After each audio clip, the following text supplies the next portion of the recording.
Hello all, once again welcome to the fourth module. The third excerpt of the chapter talks about Assam. Assam is world famous for its tea plantation. So in this excerpt you can see two friends, they are on the way to Assam and they discuss about how or what is the story behind tea and how Assam became world famous for this. Let's discuss that. This excerpt regarding Assam was written by Arup Kumar Datta. Pranjal, a youngster from Assam, is Rajveer's classmate at school in Delhi. Pranjal's father is the manager of a tea garden in Upper Assam, and Pranjal has invited Rajveer to visit his home during the summer vacation.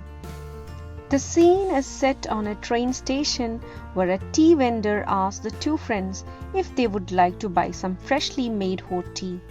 They decide to have 2 cups of tea, joining almost everyone else in their compartment. While sipping his tea, Pranjal highlights the fact that almost 80 crores cups of tea are consumed every day throughout the world. As soon as the train started moving, Pranjal got engaged in reading his detective book, and at the same time, Rajveer chose to look at the scenic beauty. There was greenery all around, something Rajveer had never seen before.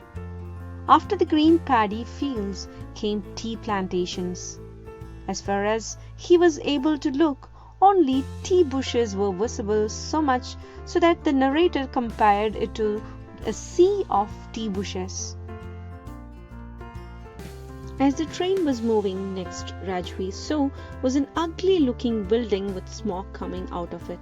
It was a tea garden. Rajveer got excited, but Pranjal, who had seen all of it during his childhood, didn't match up to his friend's level of enthusiasm. Pranjal tells him that they have entered Assam, which is known as the tea country. The state has the maximum number of tea plantations in the world. Before visiting the tea country, Rajveer read a lot about tea and its origin. There were numerous theories, and one of which was about a Chinese emperor who had a habit of drinking boiled water. Once, as he was boiling water, few leaves fell into it and it tasted delicious. It is said that those leaves were tea leaves. Another story regarding the origin of tea revolved around Bodhidharma. He was a Buddhist monk who had cut his eyelids because he used to feel sleepy while meditating. Eventually, tea plants grew out of his eyelids, which upon consuming after boiling with water, helped in getting rid of his sleep. Further, Rajveer highlighted a few facts that stated that tea dates back to 2700 BC and was first consumed in China. All such words such as chai and chini have originated from Chinese language. Tea was introduced to Europe quite late in the 16th century, where it was considered to have medicinal properties. The train had stopped and the boys reached their destination, and Pranjal's parents had come to receive them.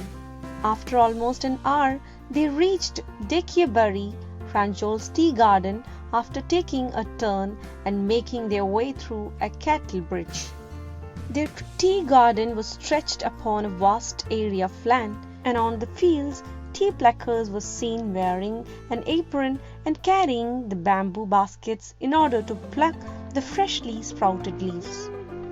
On their way to the fields, Pranjal's father gave way to a tractor that was loaded with tea leaves. On seeing this, Rajveer flaunts his knowledge by mentioning that this is the second sprouting period of the year that lasts from May to July and gives excellent yield. Pranjal's father, who seems impressed, replies that he seems to have done a lot of research before coming.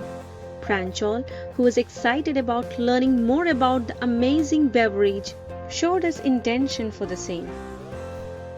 So that is all about this chapter, Glimpses of India.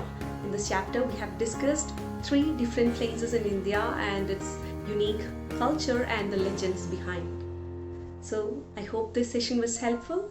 Thank you.